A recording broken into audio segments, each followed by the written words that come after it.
connect with you guys. And gals, this is fantastic. So without much further ado, let's go ahead and kick off. So like I said, my name is Josh Skeen. One thing I did was I wrote a book about Kotlin programming called Kotlin Programming, the Beginner Ranch Guide. If you're new to Kotlin, you could check out the book. It starts at the very beginning, kind of from first principles about what Kotlin is, how to use it, and kind of builds from there to more advanced features. It's also kind of workshop driven, so you actually write code instead of like have a bunch of kind of lofty ideas thrown at you. That way you kind of get the language into your hands, you're actually building stuff. So,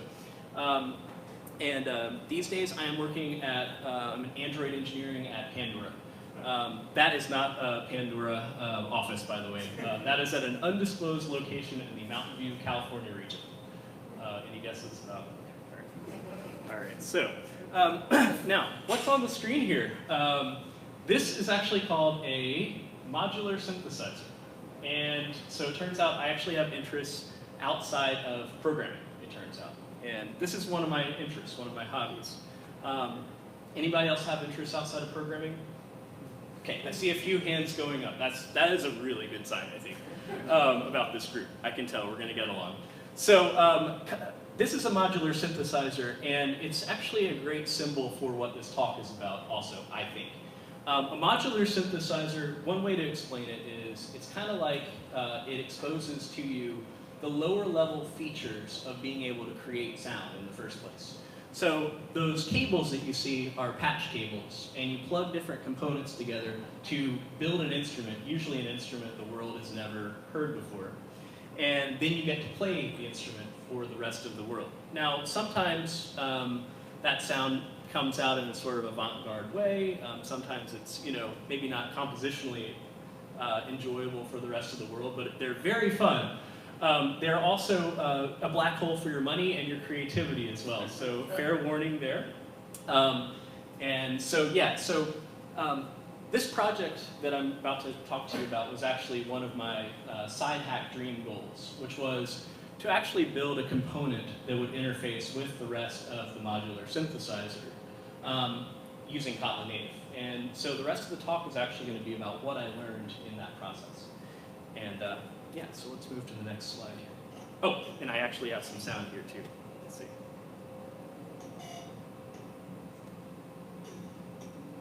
Non-traditional sound creation. Okay. Yeah, so they're mad fun. But anyway, why Kotlin Native, right? So I want to build a modular synthesizer component. Why am I going to use Kotlin Native to do it?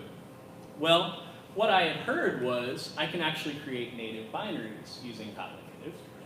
And I can actually, if I'm going to want to build a sound synthesizer module that's going to interface with the rest of my modular synthesizer, well, then latency is going to be really important, right? So I've got access to the C layer via Kotlin Native, so I should be able to build something pretty high performance, right? And I'm also going to want to be able to leverage native binaries and compile for different platforms like Mac OS, Linux, or in my case, Raspberry Pi, right? So Kotlin Native seemed like a good fit. I was comfortable with developing Kotlin since I'd been doing that in my day job, and for my side hack project, maybe I could just jump into Kotlin Native and start using Kotlin for embedded systems development. We'll see.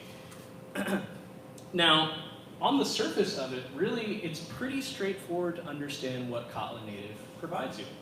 The first thing to know about is we've got Conan-C, and Conan-C is the Kotlin Native compiler, right? So Kotlin Native compiler is actually an LLVM-based compiler. I guess Swift uses that for the back end as well. And you can target different platforms like Mac OS, Linux, or in my case, we're going to target Raspberry Pi eventually. And the other part of the puzzle here is C-interop. So C-interop is another Kotlin Native tool. It's part of the Kotlin Native toolchain that generates bindings, you can say, interop bindings between Kotlin Native, Kotlin code, and native binaries on whatever system that you're developing for. Okay, all right. So I actually started like a lot of people start with understanding Kotlin Native. This is C code here on the screen, right? This is a print hello, right? So And my first approach was actually, hey, let's hit shift twice and see if convert pasted C code to Kotlin exists. So this slide is totally a joke. This doesn't exist, but it would be amazing if it did, I think, for pedagogical reasons at least. Like, you could see, hey, I put in, C code, and what came out on the other side as Kotlin. How many of y'all did that for like learning Kotlin in the first place, right? You took your Java file, you ran the auto-convert, you're like, oh, that must be, the Kotlin style. Now, it turns out that doesn't necessarily represent the best idiomatic Kotlin style, but it's a good starting place, right? So anyway, that was the approach that I took, and yeah, that didn't exist. But what I did do then is I said, okay, well, I've got Conan-C, I've got GCC, and GCC is GNU C compiler, for those of you that don't know about that. By the way, I am a C novice. I'm not writing C every day. I'm really just trying to get down the road with generating some sound, right? So, Conan-C, I compiled my hello.kt program. It's not interesting, so I didn't show the listing, but it's a main with a system.out. I've also got GCC hello.c and kicked these off, and I really just wanted to see what would come out. So here, right away, a striking difference came out, and that is, so a.out is the output for GCC, right? On line 4 there. On line 7, you've got the output of Conan-C. And you can see, notice the arrow there. Notice the file size. 90x, about 90x the size of a.out. That's interesting. Why? What is going on? Now, another thing that I love about the IntelliJ setup for Kotlin development, like I'm writing Kotlin for the JVM for Android, is going into the bytecode inspector. Right? Looking at the bytecode that's being generated when the code is being compiled for the JVM. So I said, well, can I mirror that approach? Can I understand what's going on here? Well, it's a little bit different because we're generating assembly and then machine code from the assembly. So how can I go about doing that? Now, fortunately, they have disassembly tools out there, reverse engineering tools that we can use to kind of look a little bit further under the hood. So this is a program called Hopper, and you can take assembled code and disassemble it, and look at the assembly for a particular binary. And so as you can see for a.out, not a whole lot is going on here. Now that isn't the case for program.kexe. And so the reason I show these slides is because what I learned was right out of the gate here is it turns out Kotlin Native packages the binary that it generates using Conan-C with a runtime. So it's a C++ runtime that's embedded as part of your binary. And so all the stuff that you're seeing in here is actually the C++ runtime that is part of the execution of your code that you're writing. So kind of different things, right? Already you're starting to see that. And there's a lot of stuff going on here. 90x more, okay. And yeah, Hopper, I won't spend too much time on Hopper, but if you do get into Kotlin Native development, Hopper's really nice for being able to like understand what's going on under the hood. So I recommend checking it out. Okay, so now we're going to dive a little bit deeper with my side hat project. Slight pun there. Let's see what we got here. Oh, look at that, an aquarium. Hey. By the way, you see what I've done there. Diving deeper, we're diving a little bit deeper into the subject. Let's see if we can learn a little bit more about, hey!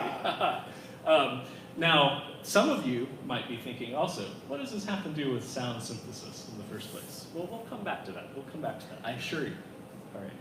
Okay, so this is what we're going to wind up with. And, so I built an aquarium for my terminal as the next step for building my sound module. And building Kquarium obviously is, or not obviously, is a little bit more legwork than getting hello to print on the terminal. First of all, we're going to face a couple of new problems that we didn't see already. For one, we're going to need to work with, we're probably going to work with an IDE. The last one we could have written it in VI or whatever, an editor. This one, we're going to want a little bit more robust tooling. So we're going to need to get CLion set up. By the way, Kotlin Native does not work with IntelliJ. Some folks, there were rumors about that being the case, but that didn't turn out to be the case. And for business reasons, I can understand why. I think they've invested a lot in this tooling, and so a CLion license is required. You can edit files for Kotlin Native in IntelliJ, but you can't run and debug them from IntelliJ. So the fit and finish is way better with CLion, and it's definitely worth it. Now the next thing that we're going to want to be able to do is to call POSIX standard functions from our program as well. Which, by the way, POSIX stands for Portable Operating System Interface. And I don't know why they have the X on there. I guess maybe Unix, I don't know. That's beyond me. But anyway, we're going to want to call POSIX standard functions like fread, right? You remember some of these from your college days? Free, right? Remember that? Yeah, malloc. We're going to want some of those. So, and finally, we're going to need to be able to compile and interface with a C library via the C interopt facilities available in Kotlin Native, right? In this case, incurses. So incurses is a terminal drawing library. So we can draw the fish, right, we saw in the aquarium, using incurses. Cool. So how are we going to solve this? Well, we'll start at the beginning. The first thing that you'll need to write is a build.gradle file. So Kotlin Native toolchain used to be actually CMake based, but it is now these days Gradle based. And this was relieving for me because, as an Android Kotlin developer, I'm way more used to dealing with Gradle for the build toolchain. So having added the plugin, by the way, that version number is lower than what the current latest and greatest is, but for our intents, it makes no difference. We've also got the Conan artifacts. So we're going to specify that, and we're also going to specify the program artifact that we want to generate. Right? So now that we've configured this, CLion is actually going to be able to give us a list of, a pretty familiar looking set of tasks, right? Just like what we're used to in, Android Kotlin development. Hey, look, there's our trusty Gradle, and we've got maybe a couple of new tasks here that we're not used to, but the interface itself is kind of familiar, right? So of interest here too is our compile Conan. So now we can actually compile the binary for the given target. And in the last slide, I showed that our target that we're going to specify for now is going to be MacBook, right? Because we're developing on a Mac system here. And that's also one of the strange things about native development is the system that you're developing on matters greatly, right? And it's because of the way that native development works. I mean, intrinsically, and we'll come back to that idea. But anyway, great. So those are our tasks. Now that we've set up our build.gradle file, Gradle is now what I'm calling, our CLion is now what I'm calling Gradle aware. So, and this is new in CLion, relatively speaking. It's within the last year they've added full-on integration for Gradle in CLion, and you can, for example, get a list of all of the Gradle tasks in CLion. You didn't used to be able to do that. And you can see those are my tasks that I configured in build.gradle. And also of interest, I get this listing of external libraries. Now, this feels very familiar to us as Android Kotlin developers, right? We're used to seeing all of the Gradle dependencies that we listed out in our, build.gradle file. Of course, we didn't list any dependencies at all. So what's being listed here? Well, these are actually the system available libraries for Mac OS. And if you trove down that list, you can start to kind of see, look, we've got Darwin, Foundation, Glut, right? So those are very Mac-specific binaries that we're going to actually be able to interface with.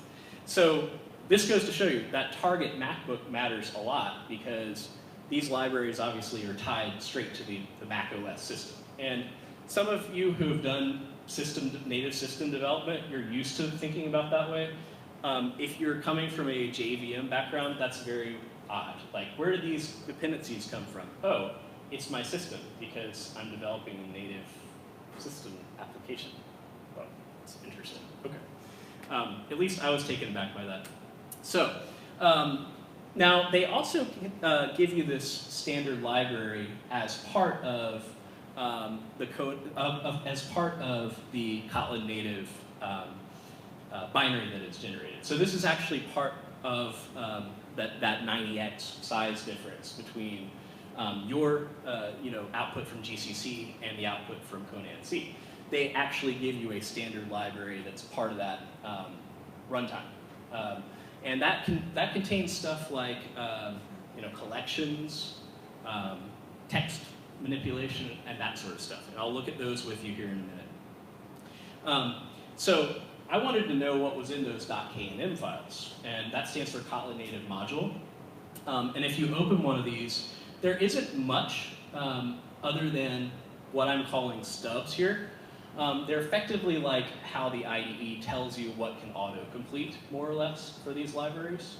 And those KNM files are really not a functional thing. They're more of a allow the IDE to actually autocomplete stuff. So if I wanted to use any of the collections in Kotlin Native, this is what's actually allowing that autocomplete to happen, from what I understand. There's not really any documentation in these. That would actually be really cool if they did include documentation like what we're used to in looking in like IntelliJ and Java. Like there's extensive documentation, all those. You don't see that. You don't really find that in this particular case. Okay, so to get our fish on the screen, we are actually going to need to, load up some fish data in the first place. And here I've got my different artworks that I'm going to need to load in. Now, in Java, right, we just say, file.read, and we'd be done. In native development, it's a lot less friendly, is what I've learned. And effectively, the standard library in Kotlin Native is way more minimal than what you and I, as JVM developers, are used to. It's way more pared down, and you're on your own a lot more of the time, is what I found. So they've got like collections, ranges, math, text, and like system stuff in there, but there's not a lot more than that. But the cool thing is there's the POSIX standard that's available, right? And if we're writing for a system that's POSIX compliant, like macOS, for example, we have all the POSIX tools available. So that's kind of a bigger standard library that's available to us, in a sense, right? You can kind of think of it that way. So where I started with needing to, understanding how to read the fish data in was, okay, well, how would I go about writing this in C? Who are any like C heads in here?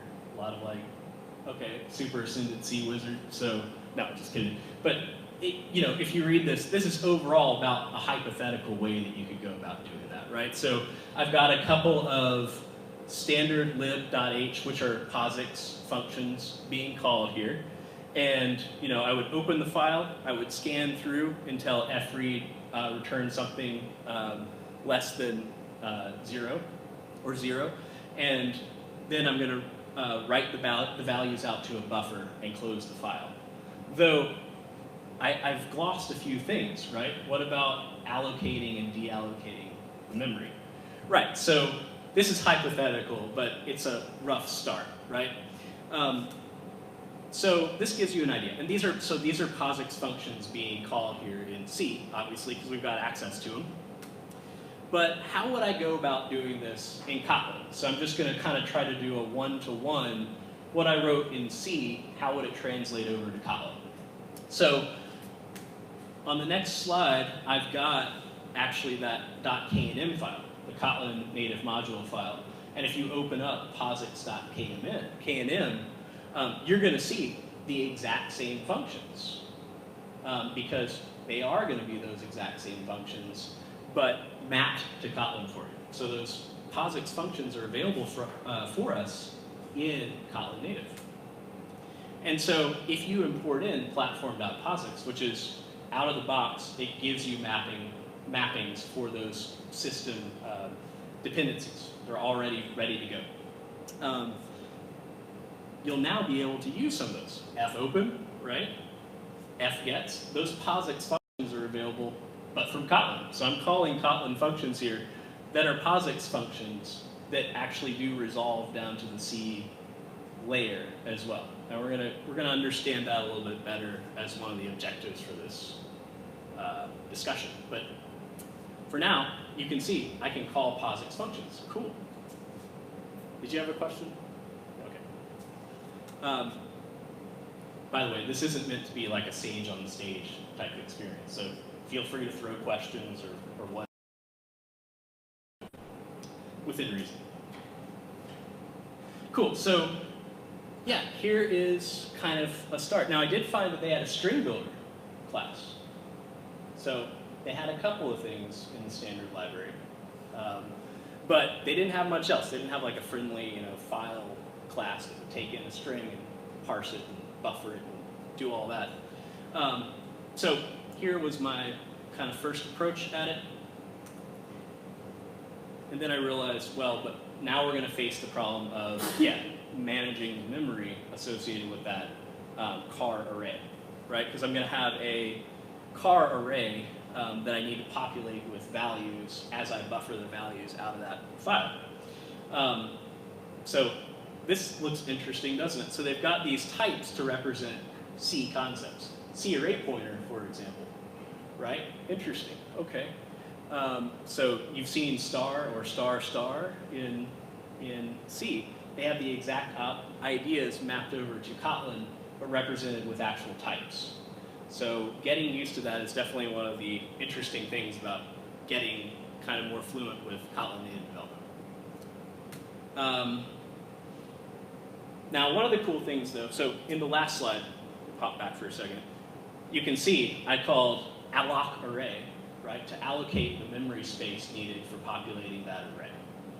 And these are one of the things that you and I as Java developers or Kotlin developers aren't used to worrying about at all. But in C, it's a very commonplace kind of thought process. Hey, did we allocate the memory for it? Now, this is one way you can do it. You can allocate the memory and then free it up. But they actually did add a couple of niceties as well for memory management. One of these is this mem-scoped concept. And you can see, here I've got a mem-scoped with lambdas, and I allocated the array, but I didn't call free. Well, guess what? Mem-scoped, once it hits the end of that lambda, is going to free up the memory for me. So they added some tools to make it easier to manage the memory correctly in Kotlin native development, which is nice. All right. Now, one of the cool things also is, well, now we can actually make those C functions a little bit more palatable. And we can use some of the tools that we've got available in just plain old good Kotlin language practices to do so. So here what I've done is, they're big on like 4-letter words for C functions, probably because like in the 1960s, like, you're out of memory with 5 characters or whatever. I don't know. They're big on really cryptically named functions. They're also big on not having functions called on things, right? Because that isn't a thing in C at all. But we can make it appear that way in the way that we interact with the C code. So if you look at the code example on the screen here, what I've done is added extensions. We saw the C pointer class in the last slide. Add extensions to C pointer file. File, by the way, is a class representation of a struct. And I'll show you an example of that here in a second. But what I've done is I've said, now I can read a line, and it actually calls fgets and passes this being the C pointer file as the third argument there. So now you have one less argument to worry about, and you have more of an OO style to deal with your C code. So this is one of the places where I was like, this is an opportunity to make C libraries more palatable or more consumable, I guess, for lack of a better phraseology, right? You can see that. You can make this, you can take the C style and kind of clean it up a little bit, right? So that checks the first item off of our list. Now we're going to need to be able to interface with the incursives library, right, in order to actually draw the fish. So we read the characters. Now we want to draw the fish on the screen. And we're going to use incursives to do that. So one of the things with native platform development is when you compile a library, the linker and the compiler actually add those libraries to your system, and they install them in user local, right? So it's tied straight to your system, and you will need to do make install in order to do that. There's no like Gradle that pulls it down and compiles it for you or anything like that. But there are really 2 parts to understand here if you're new to the idea of C development at all. One is the header file, and the header is a lot like a Java interface. It explains what it can do, but not how it does it. And the other part of it is the actual binaries. So you've got really two flavors. One is a static binary, and the other one is a dynamic binary. The difference there is dynamic says, hey, give me what's available on the system, but don't bundle it up with the binary that I just created. Static, on the other hand, says, give me all the dependencies and bundle it up with the thing that I just created. So you get a choice when you compile it. Now that I've got those installed on my system, right, so I ran make install, and they're installed on my system at user local lib, user local include incurses. Next, I want to actually bind up to that header and binary file so that I can use it in my Kotlin native program, my kquarium program, right? So how am I going to do that? Well, I'm going to create this def file. It's pretty simple, but it's what tells the cinterop tool, right? It's going to look in our build.gradle file and generate for us Kotlin stubs and actually a binary as well that's going to know how to interface with the native binaries that I'm interested in being able to interface with. Does that sound like word salad to everybody? Are y'all with me? You with me? Feeling it? Yeah? Okay. Good. So all I'm saying here is really the two most important things are compiler and linker. Where should I look? And where's the header file, right? So that our cinterop tool can actually generate the stubs for us. And we can use them from Kotlin native. Now that I've specified that, I can add this interop block to my build.gradle file. And it's actually going to go and add a new task. Add a new task for me. Notice, same thing as before. We've got the idea of targets, right? So in this case, my cinterop is going to generate a binary for interoperating with incurses for MacBook specifically. So once I've listed that, now I've got a couple of new tasks. And by the way, this last slide, I also said my program kquarium depends on the library incurses, right? So now, in other words, if I ran a clean, build clean, program kquarium, once it was built, would also generate the cinterop bindings for incurses, right? So it knows about the dependency there, and it would then generate the cinterop layer for me. Cool. So once that's done, now we can kind of inspect a little bit what's going on with one of these klibs that it spit out for me. So a klib is what this cinterop tool generates for us. And the klib is really, it's got this stubs file, incurses.kt. If you look at this, here's this interesting annotation. Private external fun KNI bridge 226. Interesting. If you look at this function, it doesn't actually spell out really any behavior. It looks a lot like an interface. What this is actually going to do is interface with a binary that cinterop actually generated for us as well. And so when I opened that binary that cinterop generated for us with Hopper, and I started poking around in there, it boils down effectively. So tracing this KNI bridge 226 function, tracing that down, you can see this is actually the implementation for the newIn function on our incurses library, right? So incurses lets me draw windows on the screen, right? I'm calling that from Kotlin. It generated for me a binary, and you can see it's using the extern keyword in the assembly in order to do a system call of underscore newIn. So this is making a dynamic system call, right? So why do I have this linked dynamically down here? Well, what if our user installs kquarium and they didn't compile incurses? Well, then the program would crash. So we have a choice when we generate our klib. So another option is you can actually have the klib bundle up for you as well, the statically linked version of your library. And in this case, what's cool is we can actually ship kquarium with the statically linked version of lib incurses. So I haven't seen this before, but it's a really cool idea. It's kind of doubly static. Lib incurses has all of its dependencies bundled up, but now our klib also has its dependency bundled up in our in this targets directory. This also goes to show you, what if we had multiple targets, right? What if we were writing a library that would be available on Mac OS, Linux? You can probably start to imagine what this targets directory would look like, right?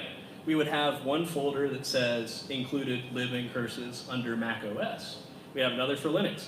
And we'd have the same dependencies for the different platforms with a common interface on top of it. So this is powerful. This is a flexible idea.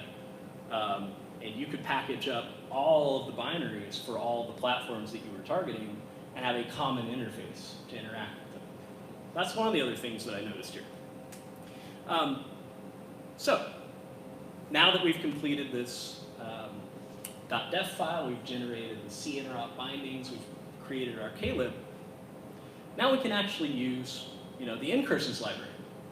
And the first thing that I'm going to do is define a good old object and have a main window var. I could make that a val though. Interesting. Okay, well, that's oversight on my part. But anyway, and this function is going to init scr here. So you can look at the incurses documentation peruse that at your leisure. By the way, the code for kquarium is available on my GitHub, and you can pull it down. I'll have a link to it at the end here. So, all right. So yeah, here's our main window, right? That's going to be where we render the aquarium. And then this was interesting. So their pointer, the C pointer construct that they have a pointer, and then they have the pointed, which you probably guessed it, for the C people, it's the dereferenced version of whatever that pointer is pointing to, right? So you can call .pointed, and then in this case, it's giving you the struct back, right? But it's a class that represents the struct. And I promised I'd show you an example of that. I think I've got it on the next slide here. Yeah, I do. So the C interop tool, what it did was, everybody know what a struct is in here? Who doesn't, by the way? You don't? Okay, you do. If you don't, and it's totally okay if you don't, I was kind of like 50-50 on it, trying to remember from college. It's kind of like a primordial class, is a good way to put it. And it's a bag of references is maybe a better way to put it. So does that ring true with y'all? I can use y'all here freely as well, because we're in the South. Love it. Love it. All right, so yeah.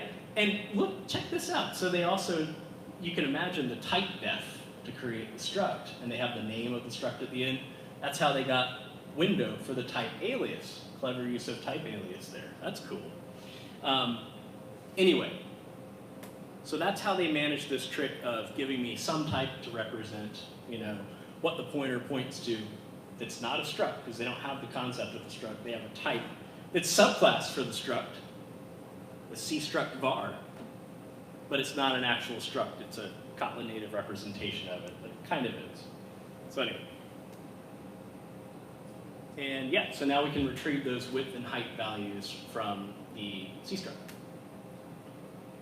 Cool, and I'm going to use that same trick to tidy this up. If you look at the source code for kquarium, you'll see I've made these APIs more friendly to work with in a kind of more OO style. I'm using extension functions, right, to wrap, these more cryptic C functions. mvwin, right? Let's call it move.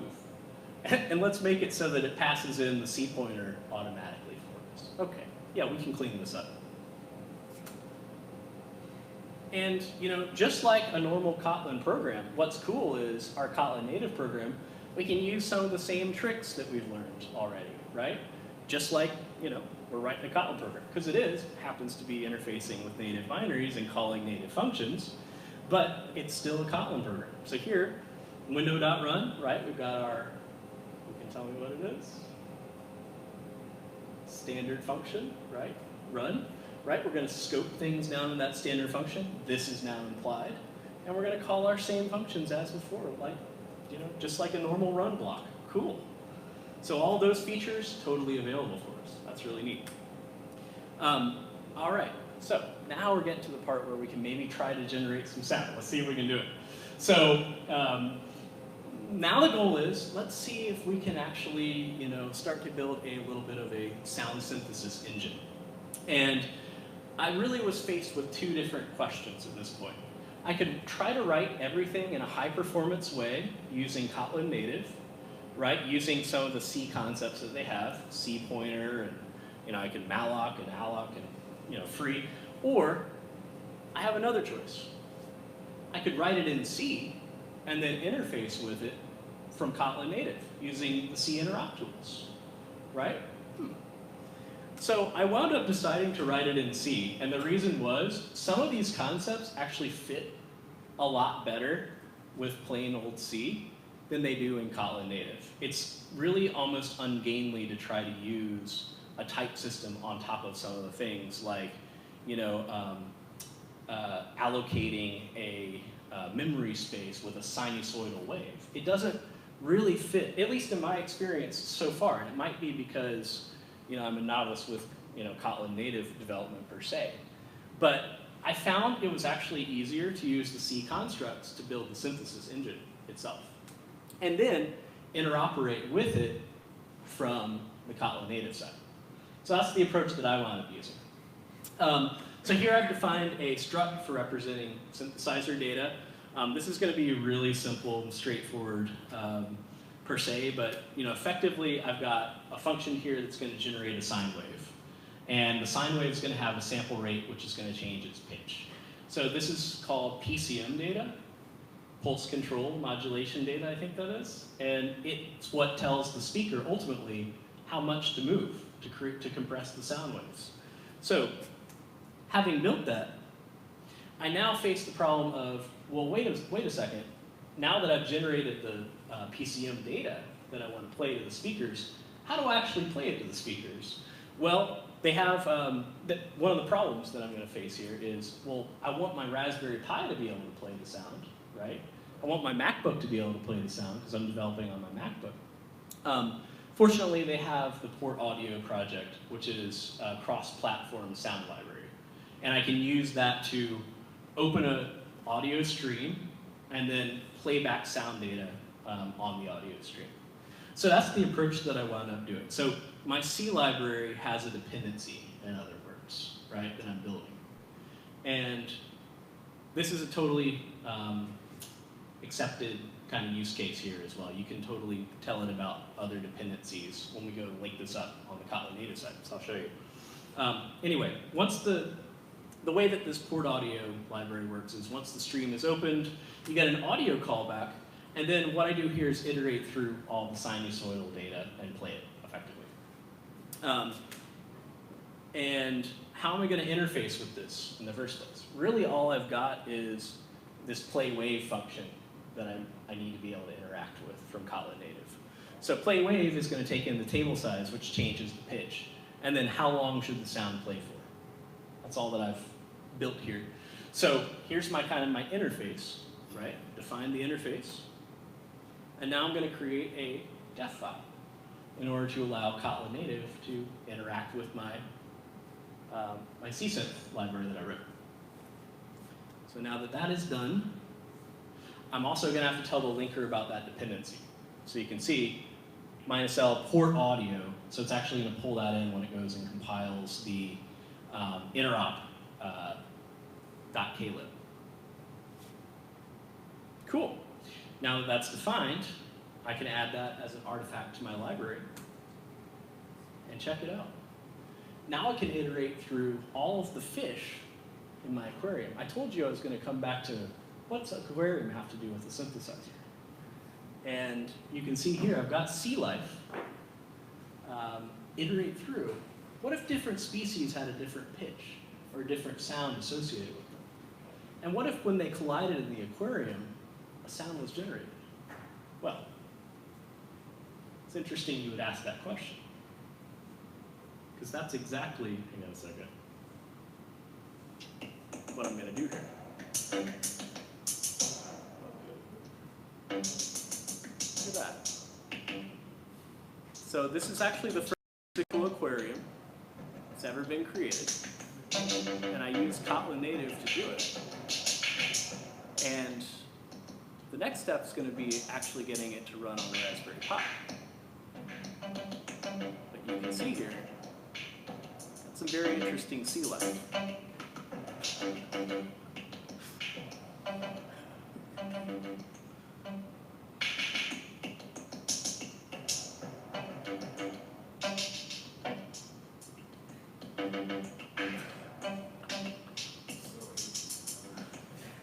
It reminds me of the band in Revenge of the Nerds. Remember when the guy comes out with the electric violin? Hang on, I'm waiting for this. Oh, that was it. All right, so that's the aquarium. All right, so had to jump to the punctuation mark there, but the last part of the problem that I wanted to talk about was how do I cross-compile this thing? So what's cross-compilation, right? I'm developing on Mac OS, but I've got a different target that I want to compile for, namely Raspberry Pi. Well, it's a tricky problem, and to make matters a little bit worse, you can see here, conanc minus list targets spits out all the available compilation targets. Well, turns out Raspberry Pi isn't one of them here. How am I going to do it? Now, fortunately, there's a Docker image that you can grab from the JetBrains project, the Kotlin Native project.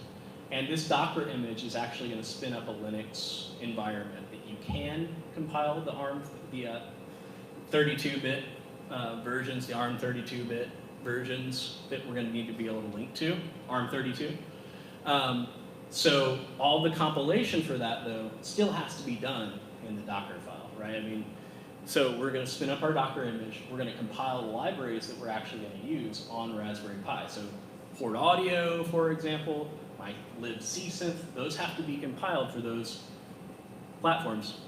But then, what's cool about Docker is it appears that, and Docker's magic, and you could spend a whole conference talking about it. I'm sure there are conferences about it, but this was really my first kind of exposure using Docker to get something done. But effectively, you spin up your Docker file image, and it's on your system path as though you were just on your normal path. And so it's like I'm on a Linux box, but I'm on my Mac OS host system, interestingly. And so I can compile now for ARM 32, and that's how I ultimately got this compiled and running on a Raspberry Pi. So more work involved there, but that's the general idea. It's more than we have time for to talk about, but generally speaking, to handle the problem of cross-compilation, a Docker file is used on Mac OS. Great, so you saw my grand finale there. Now, what's next with the project? It's not living in my Eurorack yet, and there's a couple of more steps that I want to be able to do. So what I would like to be able to do is to use control voltage to be able to actually change the position of the fish, and then perhaps change the pitch. So those wires are a great source for control voltage. And there's a really cool project called Terminal Tedium that gives you a C library as well as a faceplate for Raspberry Pi that actually implements a lot of taking in and sending out control voltages. So the next step for this project is to get that going. And that's kind of where I'm at with it. I had a kid along the way in the middle of this project that kind of stopped me from finishing this, but I'm planning on getting back to getting this implemented. So anyway, I think we're in a good spot because we've got the aquarium built. We just need to control it with the voltage from the rest of the system. So anyway, I hope that well, there are a couple of takeaways that I just wanted to quickly run through. One is, Kotlin Native, it definitely opens the door to the C layer. And, the thing is, the C binary layer doesn't know anything about what host targets you're going to have to do. So in a lot of cases, you are going to have to tweak the build configurations for all the different platforms that you're going to want to compile for. And that's totally up to you, as it was before if you're doing native development. The standard library is pretty minimal, but you can use POSIX to pretty much build anything. It just tends to be that you're kind of on your own to build a lot of that. That's the experience that I had. And my KN wish list here, Kotlin Native wish list, this is not a message to JetBrains by any stretch of the imagination, but the convert C to Kotlin Native thing actually would be really cool. I would love to see that built into the IDE. API code in those K&M things would be really nice. The documentation in the K&Ms would be really nice. Incremental compilation would be really nice. It's kind of slow for compilation sometimes. Those modules get kind of blown away and rebuilt a lot of the time. And yeah, I mean, better cross-compilation support would be cool too. So, but anyway, I hope this talk has kind of given you a good overview through hopefully a fun example for you guys. And yeah, I mean, I have a couple of resources here as well if you want to take a picture of this.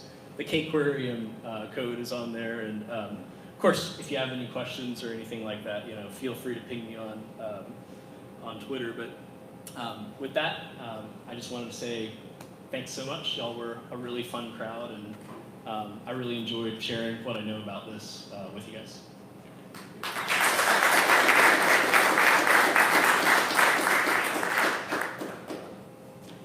Cool. Yeah, got a couple. I'll go to you first. Yeah. All right. How long did it take from start to where you left off? Like, how long was that? Yeah, great question. So the question was, how long did it take me to get to the part where, you know, I had the audio synthesizer engine running? I think it took about 4 months, spending about maybe 5 hours per week working on this. So not an insane amount of time, but not totally like trivial. It didn't happen overnight. And you know, especially when I was digging into this, which was like 7 months ago, the landscape was way less known than it is now. It's still pretty experimental, I would say, from my impression of it. But yeah, I mean, a lot of it just kind of hacker's playground is my impression. So yeah, I mean, I would say, yeah, cumulatively, right, that's probably about it. Yeah, good question. Yeah. Was your primary objective to explore Kotlin Native? Was my primary objective to explore Kotlin Native? Yeah, absolutely. I mean, I'm not planning on selling musical aquariums. Like, it was more of a fun side hack project. Like, let's see if I can get anything done that'll run native on Raspberry Pi that might be fun to play with as a way to explore this. So I mean, that's a live walk-in, but it could work. It could. We could. I mean, it's not totally out of the question. Or we might sell a Eurorack module as well. Who knows? I mean, a Pandora station. There could be yeah. Just leave the aquarium running, you know, and it's no telling what you'll get, you know. But yeah, I mean, it's more or less just for fun. This certainly maps to practical use case, you know, at Pandora, for example. Understanding how Kotlin Native would package a C library that would interface with iOS and Android is like a need that we have kind of like right now, actually. So I feel better equipped to be able to answer that question because of this exploration. And yeah, I mean, a lot of times a side hack can kind of be like a good way to learn a technology, which is really what this talk is about. Did that answer your question? Yeah. Cool. Yeah. So it's looking at Kotlin Native in their docs, and they talked about that WebAssembly is one of the targets that you could actually. That's correct. Yeah. Have you seen any kind of interesting uses of that? I have not. I haven't explored WebAssembly, but I know it is a target, and I know that LLVM can, yeah, I mean, output WebAssembly. I mean, you could also kind of theorize that the backend for Kotlin as well could be replaced by an LLVM backend as well, since you could generate WebAssembly, but you could also generate, you know, JVM bytecode. So it's not and as you know, the backend for Kotlin right now is Java-based. But you could probably, I mean, I don't know what JetBrains' plan is, but it would seem to me like a nice plan to consolidate all of the backends in a flexible way, such that you could generate JVM bytecode, WebAssembly bytecode, native bytecode, native machine code, all from one backend. So I might guess that that's the plan at some point in the future. But, yeah. Did that answer your question? So you have a wondering response. Yeah. Cool. Yeah. So how do you come up with the projects to learn Kotlin Native? If you were to try to do this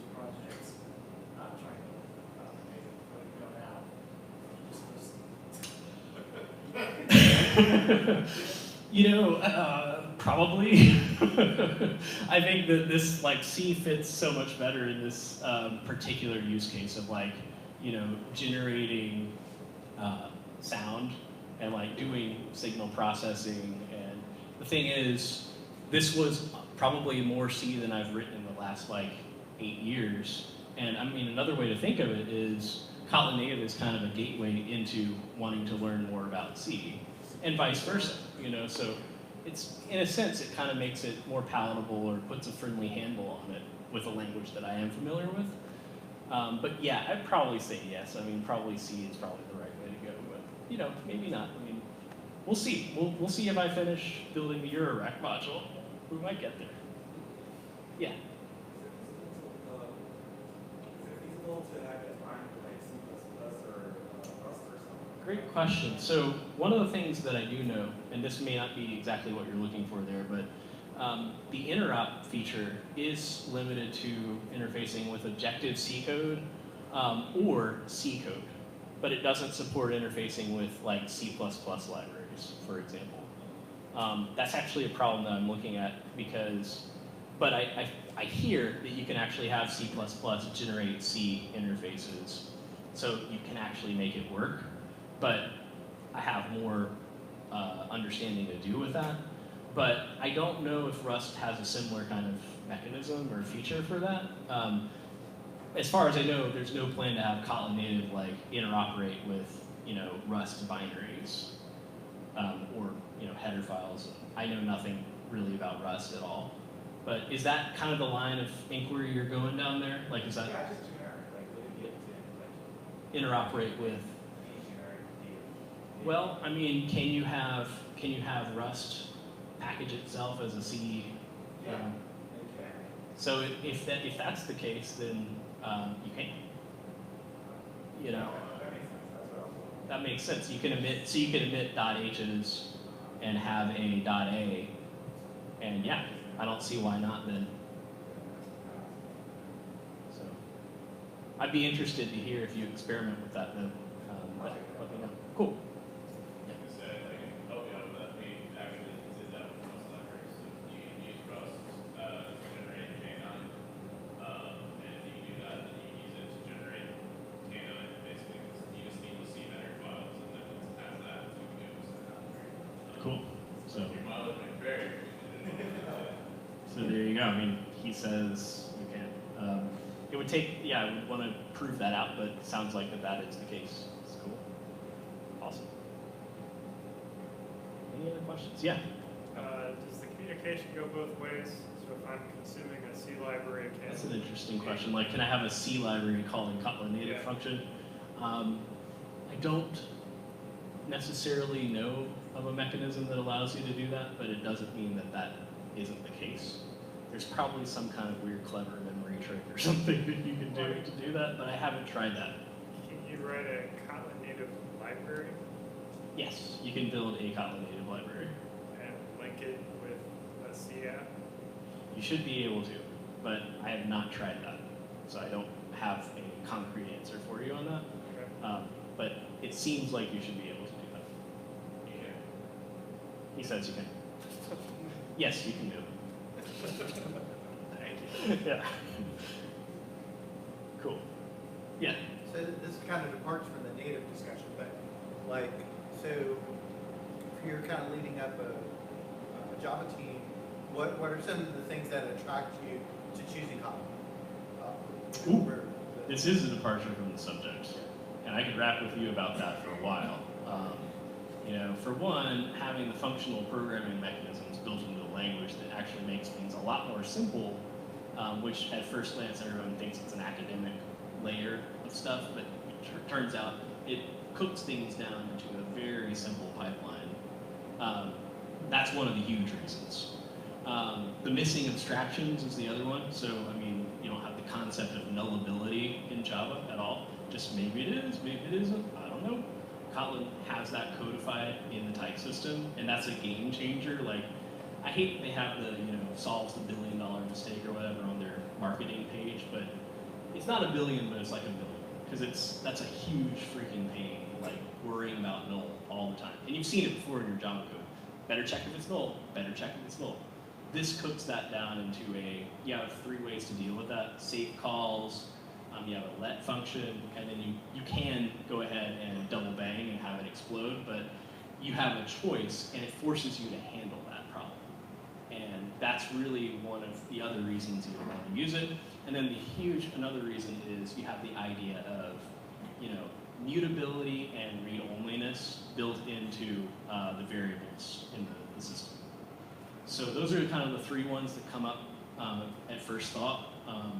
But I mean, there's lots of other little reasons as well that are built in, like the language has a better option to inheritance as well, called extensions, that like changes the game in terms of how you structure your code. Like, I feel like y'all are with me. Like, I'm practically the Kool-Aid on this, so I've already drank the Kool-Aid at least. So. Your examples of making the CSS nicer. Yeah, with the extensions to make the C library. Yeah, I was like, we can flex Kotlin even to make the C style more palatable in this particular case. So that was like using extensions earlier, and it's a really nice feature in the language that makes something appear as though we're an instance function. It's actually a static function, but it appears as though we're an instance function. And I mean, a number of other reasons. Am I forgetting anything about the list there? Anybody have another one that they're like, we have to use Kotlin instead of Java? They're all with me, I know, because it just is. It's like, if you've used RxJava, you're like, oh, this is nice. It's like that, except it's built into the language, right? You're like, okay. So it's totally the jams. Cool.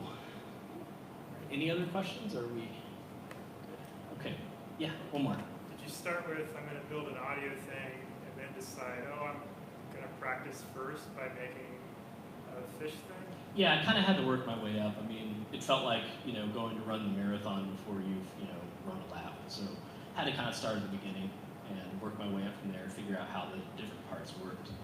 And so kind of the approach that I took. So cool. All right. Well, that was a lot of fun, and thanks again, guys and gals. That was a pleasure.